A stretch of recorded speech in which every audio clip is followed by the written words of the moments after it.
Olá, pessoal. Eu sou Arthur Spirandelli e esse é mais um resumo da semana aqui com a Aquavero. A ideia, o intuito desse programa, vocês já sabem. A gente quer contar um pouquinho de como foi a última semana, fazer aqui um compilado das principais notícias, informações, um pouco dos principais indicadores que foram divulgados e como que tudo isso impacta os seus investimentos, impacta o cenário que a gente vive de investimentos aqui no Brasil. A gente vai comentar sobre essa última semana do mês de setembro, um mês de bastante turbulência aqui no Brasil, um dos piores meses aqui para a nossa bolsa desde o início da pandemia, um mês realmente que a gente viveu diversos impactos, tanto lá fora quanto aqui dentro. A gente vai divulgar tudo isso ao longo dessa semana, através do nosso panorama e projeções. A gente conta como foi o mês, e pincela ali todos os acontecimentos. Aqui no resumo da semana a gente vai comentar sobre essa última semana do mês de setembro, que não foi uma semana tão ruim, mas foi uma consequência de outras semanas ruins que a gente já estava passando ao longo desse último mês. Para a nossa bolsa aqui, nesta última semana, o nosso índice Bovespa, principal índice de ações aqui no Brasil, ele recuou 0,33%, e fechou na sexta-feira a 112.900 pontos. Eu sempre reforço aqui, você que acompanha a gente vai se lembrar que a gente já viu esse índice Bovespa lá nos 131 mil, a gente viu ele recuar para os 108 mil, um valor bem abaixo do que a gente encerrou o ano de 2020, e agora ficando nessa casa aí muito próximo dos 113 mil pontos, ainda passando por um momento bastante difícil, bastante desafiador. No ano, o índice Bovespa ele recua 5,1%, ou seja, a gente chegando aqui já no mês 10, acumulando uma queda em um ano que a gente acreditava que seria de uma alta bastante expressiva aqui para a nossa bolsa. Isso se reflete diretamente no câmbio, obviamente. O dólar comercial seguiu avançando, esse dólar comercial que a gente vem comentando, que teve aquele pior momento lá na casa dos 5,80, recuou para 4,90, parecia que a gente tinha encontrado ali um equilíbrio melhor para o câmbio, e a nossa moeda voltou a sofrer bastante com tudo que vem acontecendo. Nesta semana, o dólar se fortaleceu perante a nossa moeda novamente, e avançou 0,55%, fechando lá em R$ 5,36. Então, um dólar aqui próximo dos 5,40. Durante a semana, ao longo da semana, ele passou os 5,40, tivemos intervenções aqui do Banco Central, e ele ficando aqui na casa desses R$ 5,36. Eu vinha falando que o dólar tinha ficado, por algum tempo, entre os 5,15 e 5,30, e agora a gente vê mais ele entre os 5,30 e os 5,40. No ano, a moeda americana ganha força sobre a nossa, e se valoriza 3,3%, novamente mostrando aqui todas as dificuldades para o nosso câmbio. Na curva DI, sem grandes movimentos, nossa curva de juros que sofreu diversos estresses, sem grandes movimentos, aquele vértice de janeiro de 31 que a gente sempre acompanha por aqui, nessa última semana ficou praticamente estável, uma leve queda de 2 bips nessa última semana, ficando ali na casa dos 10,87, novamente, essa curva de juros, esse vértice que a gente viu na casa dos 9 e pouquinho, chegando a ultrapassar os 11% e agora ficando na casa dos 10,9% nessas últimas 2 semanas. As bolsas dos Estados Unidos também sofreram, elas continuam em um ano espetacular, mas sentiram as oscilações de tudo que vem acontecendo lá também nos Estados Unidos, como no mundo como um todo, e nessa última semana recuaram. O S&P acumula uma alta no ano de 16% e o Nasdaq de 13%. Eles chegaram a beirar ali os 20% de ganho, principalmente o S&P. Durante esse ano, o Nasdaq ali em torno de 15, 16%, e agora nessa última semana com resultado um pouco mais tímido. Trazendo para o noticiário e para os indicadores, a gente vai entender o porquê de tudo isso, de toda essa cautela, de todo esse pessimismo que vem rondando aqui as bolsas globais e principalmente aqui no nosso mercado nesses últimos períodos. Lá nos Estados Unidos, a gente começa com uma notícia bastante importante, que foi divulgado o núcleo do índice de gastos pessoais, isso referente ao mês de agosto. Então, a divulgação foi agora finalzinho de setembro, perante, olhando o período de agosto, e esse índice subiu 0,3% se comparado a julho. Se a gente pegar 12 meses, esse indicador acumula uma alta de 4,3%. Esse dado veio acima da previsão dos economistas que foram ouvidos pela Dow Jones, um dado que veio surpreendendo para cima, e ele é considerado o principal indicador, esse núcleo é considerado uma proxy, que ele é utilizado como base para decisões do Federal Reserve, e por isso ele é acompanhado com muita atenção. Então, junto lá com o CPI, que a gente acompanha o índice de preços para o consumidor, o PPI, que a gente acompanha números de índices de preços ao produtor, aqui o índice de gastos pessoais é bastante importante também, reflete em preços, reflete em como a alta aqui dos preços está impactando o bolso dos residentes dos Estados Unidos. O Fed acompanha com bastante atenção, isso pode trazer algumas discussões para a mesa de tapering, de mudanças nos juros. Ainda por lá, tivemos também o ISM industrial, que atingiu 61,1 pontos, a expectativa era de 59,5, e o PMI industrial, um indicador aqui também bastante relevante, que a gente fala com muita frequência, ficando lá em 60,7 pontos na comparação, e 60,5 pontos era o consenso. Então, o indicador também vindo acima lá nos Estados Unidos, tanto o ISM industrial quanto o PMI industrial, mostrando a força da indústria lá nos Estados Unidos durante esse, digamos, pós-pandemia, né, esse cenário mais de reabertura das economias. São dados bastante importantes para a gente avaliar como que a economia dos Estados Unidos, como a indústria está se comportando, lembrando que esses números sempre acima de 50 indicam aqui uma expansão, um crescimento. Apesar dessa última semana negativa, também foi bem recebida uma notícia por lá de que o Congresso americano aprovou o projeto de lei que impede a suspensão abrupta dos serviços federais no país, que é o chamado shutdown, por paralisação nos investimentos. Isso é bastante importante, era uma notícia bastante discutida na época do governo Trump. A gente falou sobre shutdowns no final do ano passado, e agora com o governo Biden também isso volta para a mesa, e essa notícia desse impedimento da suspensão abrupta do shutdown foi muito bem recebida pelos americanos, pelo mercado como um todo, que traz aqui um sinal de alívio. E para a gente finalizar, Estados Unidos, os pedidos contínuos de seguro-desemprego, a gente fala toda semana, aquele relatório semanal de Jobless Claims, eles vieram pior do que o esperado. A gente teve 362 mil pedidos, ante uma expectativa de 351 mil, então levemente acima aqui do que a expectativa, mostrando ainda números de pedidos de seguro-desemprego acima do esperado, mostrando que o mercado de trabalho por lá ainda não está em força máxima, ainda não está se reerguendo como as expectativas. A gente teve também divulgação do PIB dos Estados Unidos, um dado muitíssimo importante, acaba sendo um espelho para o mundo inteiro, né? Todos se baseiam no crescimento dos Estados Unidos, crescimento da China, obviamente.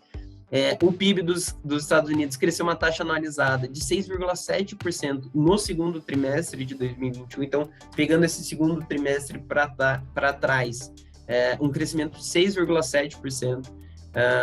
Em relação aos 3 meses anteriores, então um dado também bastante importante, foi divulgado nos Estados Unidos e foi bastante repercutido ao longo da semana.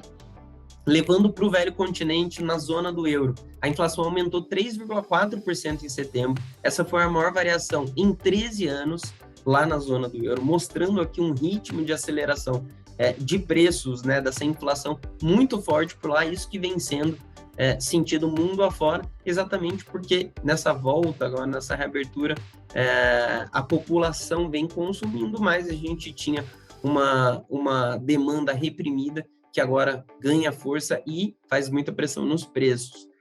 O índice foi impulsionado pelo alto dos custos de energia, com a demanda por gás na Europa, exatamente, né? Isso vem acontecendo em outras localidades também. Na Europa, isso foi se intensificando à medida que o inverno no hemisfério norte se aproxima e as bolsas europeias acabaram fechando em queda com isso. Na Alemanha, a gente vem acompanhando as eleições por lá, muito importante. Essas eleições deixaram tanto o SPD, que é um partido de centro-esquerda, quanto o CDU, que é de centro-direita, com chance de formar maioria no Congresso. Então, jogo aberto lá na Alemanha, isso é muito importante, pode mudar totalmente o comportamento do país, que é bastante importante para o bloco europeu como um todo. e serão cenas bastante acompanhadas, bastante faladas aqui. A gente vai seguir acompanhando e notificando vocês. Levando para a Ásia agora, os mercados fecharam no pior desempenho trimestral desde o início da pandemia, em meio ao noticiário negativo, principalmente, né, com as notícias da incorporadora chinesa Evergrande, que a gente falou muito aqui nas últimas 3 semanas, e dados mais fracos de atividade na China, mostrando aqui uma dificuldade, tanto Estados Unidos quanto China, nessa reabertura, nessa recuperação. A China, principalmente, esperavam-se números bem maiores do que ela vem reportando, e acaba aqui ligando um sinal de alerta para o mundo inteiro, porque a China acaba sendo uma das maiores importadoras de commodities e produtos do mundo inteiro, acaba sendo uma exportadora também muito importante para o mundo. Dados de atividade, dados de produção por lá impactam em muito o mundo, e esse caso da crise da Evergrande acabou ligando também aqui um sinal de alerta em relação a um possível colapso do sistema financeiro, como foi lá em 2008. Isso vem sendo acalmado, normalizado e já não é visto como uma grande preocupação, mas ligou aqui um sinal de que precisamos nos preocupar com a alavancagem de empresas mundo afora. Também preocupações com o cenário macroeconômico continuam, conforme a indústria na China vem sentindo esses efeitos do racionamento por conta da crise de abastecimento de energia que afeta o país. Nós estamos vivendo aqui no Brasil uma crise hídrica, também uma crise de energia, tendo que utilizar outros recursos que são mais caros. A China vive uma crise de reabastecimento, de abastecimento e racionamento por lá também. O problema ocorre porque o país quer atingir um pico de emissão de poluentes até 2030, e a partir daí eles querem fazer a redução da contribuição do país para o efeito estufa, né, para a emissão de gases poluentes aqui, e o país quer se tornar carbono neutro até 2060. Então, de modo que as províncias elas precisam usar menos combustível fóssil justamente nesse momento de retomada da atividade posterior aos impactos do coronavírus. Então, atenções importantes lá na China também. Trazendo aqui para o Brasil, voltando aqui para o nosso cenário doméstico, a gente segue com as mesmas coisas no radar, mas que vão ganhando interlocutores diferentes e notícias diferentes. No final das contas, a gente acaba acompanhando muito de perto aqui como estão os preços, né, e como caminha a inflação aqui no Brasil, como estão os ruídos políticos, CPI da pandemia, como vem caminhando a crise dos precatórios, qual é o posicionamento do Ministério da Economia, do Banco Central, como que o Bolsonaro vem se pronunciando, e a gente acaba trazendo aqui para vocês como que isso foi visto, como que isso foi anunciado ao longo da última semana. Nessa última semana, o Banco Central aqui do Brasil revisou suas previsões para a inflação. A gente divulga no Boletim Focus semanalmente, toda segunda-feira, as projeções dos economistas, e o próprio Banco Central divulga ao mercado qual é a previsão que ele tem para a inflação, o que ele está sentindo que vai ocorrer na inflação do nosso país. E ele diz que a inflação deve encerrar o ano em 8,5%, 8,5% de inflação agora em 2021. Lembrando que a meta, né, o teto da meta era de 5,25%, ou seja, estouramos a inflação em muito esse ano, por conta de energia, de alimentos, o que a gente já sabe, né, essa interrupção na cadeia de suprimentos. E o Banco Central vindo, aumentando essas projeções. A gente começava o ano lá esperando uma inflação próxima do teto da meta, e ela vem se mostrando mais resistente. O BC, ele reiterou a mensagem da ata do Copom sobre a intenção de subir a Selic novamente nessa próxima reunião que ocorre no final de outubro, em mais um ponto percentual, ou seja, elevando do 6,25% para o 7,25%. E o Roberto Campos Neto, que é o presidente do Banco Central, ele participou de um evento da Morgan Stanley, ele admitiu que os fatores que provocam o aumento da inflação no país não são tão transitórios assim, como a gente vinha falando antes, que eles eram ocasionados por essa demanda reprimida, por essa volta, essa reabertura, e agora o Banco Central falando que realmente não é tão transitório assim, não é tão temporário assim. Essa inflação pode ser mais persistente, e exatamente por isso a autoridade monetária precisa fazer essas intervenções no nosso juros. No cenário interno ainda, alguns indicadores macroeconômicos vieram melhores do que o esperado. A gente teve a divulgação do IGPM de setembro, que é um indicador de preços também, né, um índice de preços utilizado principalmente pelo setor imobiliário, ele é medido pela Fundação Getúlio Vargas, pela FGV, e ele recuou 0,64% na comparação mensal, bem abaixo do consenso de uma queda de 0,45%. Então, mostrando aqui uma diminuição nos preços.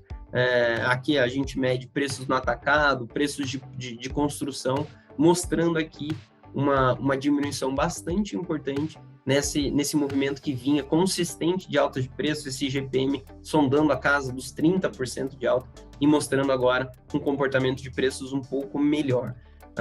A gente teve também contas públicas mostrando um superávit de 16,7 bilhões de reais em agosto. É até difícil, até diferente a gente falar superávit aqui no Brasil, e um superávit interessante aqui de 16,7 bilhões em agosto, o melhor resultado para o mês em 20 anos, então dado de contas públicas aqui muito interessante, muito bom, acima do consenso aqui, que era uma expectativa média de 12,15 bilhões de superávit.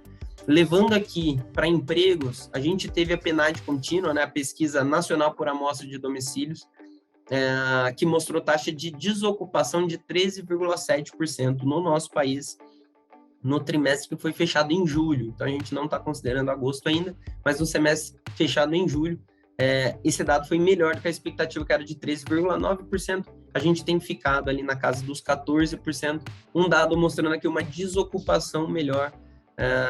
E nessa mesma linha, a gente teve dados do CAGED também, que é o Cadastro Geral de Empregados e Desempregados, que mostrou a criação de 372.265 vagas em agosto, acima das 272.500 que eram esperadas, bem acima, né?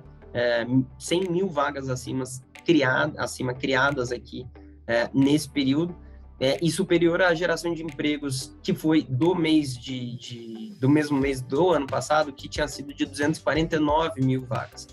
Então, dados aqui do nosso mercado de trabalho muito interessantes, tanto aqui para o lado da criação, mostrando aqui uma criação mais robusta, quanto um número de desocupação aqui menor do que o esperado.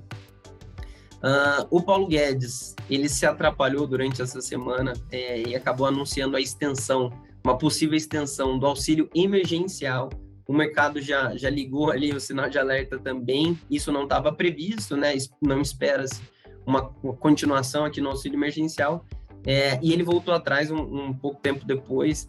A equipe de assessoria do Ministério da Economia disse que, na verdade, ele estava se referindo ao Auxílio Brasil e não ao auxílio emergencial, e o Auxílio Brasil está previsto, né? Ele é um programa social que vai substituir o Bolsa Família, um programa mais parrudo aqui para o Bolsa Família, trazendo aqui esse lado da assistência, né, do auxílio à população mais carente. O Guedes também divulgou uma apresentação com avanços na reforma administrativa, uma reforma bastante importante aqui que a gente vem acompanhando de perto.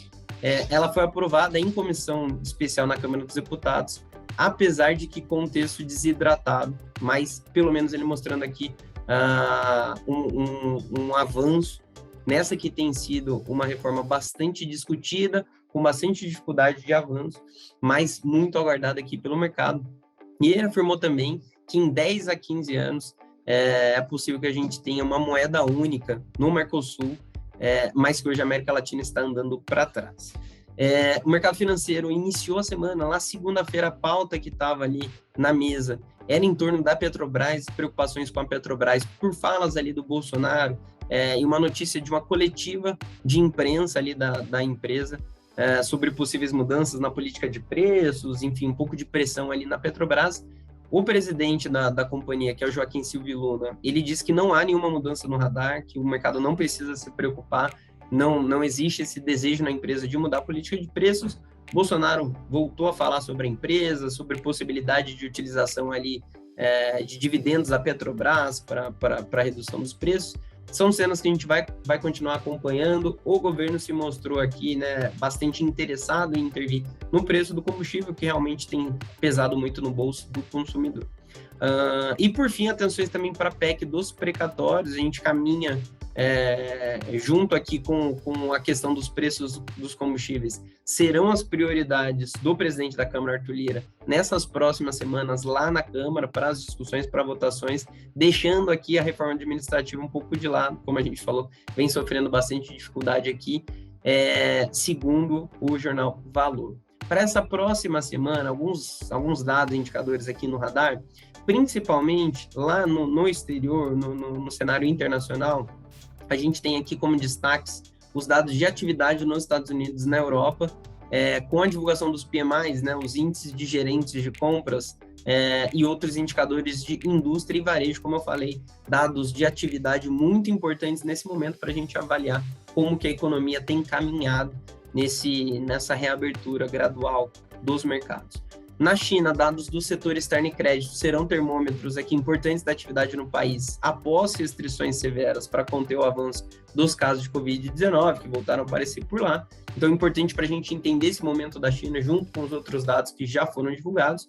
E aqui, trazendo para o Brasil, para o doméstico, a semana será marcada pelos desdobramentos da CPI da pandemia, que caminha aqui para uma fase final, discussões acerca da PEC dos precatórios, como eu falei agora, e a prorrogação do auxílio emergencial ou não. E na seara de indicadores, destaque para a divulgação do IPCA, nosso índice de inflação aqui, do consolidado do mês de setembro, bastante importante para a gente avaliar como vem sendo a inflação. A gente teve o IPCA 15 divulgado ali na metade do mês, e o GPDI de setembro, além de resultados da produção industrial e vendas no varejo referentes a agosto também, mais um dado importante para a gente acompanhar. Como vocês já sabem, a nossa ideia não é falar com vocês só aos finais de semana e só trazendo um resumo. Nós queremos estar o mais próximo possível de você todos os dias, tanto no início do dia para te deixar informado do que é importante naquela sessão, naquele dia. A gente faz isso através do nosso programa Manhã no Mercado. Você pode conferir nas nossas redes sociais ou diretamente com o seu assessor. E todo final de dia a gente faz o Tocando o Sino para te falar quais foram os principais pontos, como que encerraram a Bolsa, a curva de juros, o dólar, quais foram as principais notícias, o que fez preço no mercado, quais foram as maiores altas, as maiores baixas. A gente faz isso também pelas nossas redes sociais, você pode também consultar com o seu assessor e ao longo do dia a gente posta diversas notícias, insights e indicadores em tempo real para você ficar acompanhado de tudo que está acontecendo no mercado financeiro. Esse foi o resumo dessa semana. Em breve, como eu falei lá no comecinho, a gente vai divulgar o resumo, o nosso panorama do mês inteiro de setembro, que acaba de se encerrar, e as nossas projeções aqui para o mês de outubro, o que vai ser importante de deixar no radar nesse mês de outubro. E todos os dias você é mais que o nosso convidado a nos acompanhar no Instagram, no Telegram, no YouTube, no Spotify, no Twitter, no Facebook, por onde você preferir. Estaremos próximos de você para te deixar atualizado e a parte de tudo que vem acontecendo e como que isso impacta os seus investimentos, que é o mais importante. Obrigado pela presença de vocês aqui. A gente se vê em breve.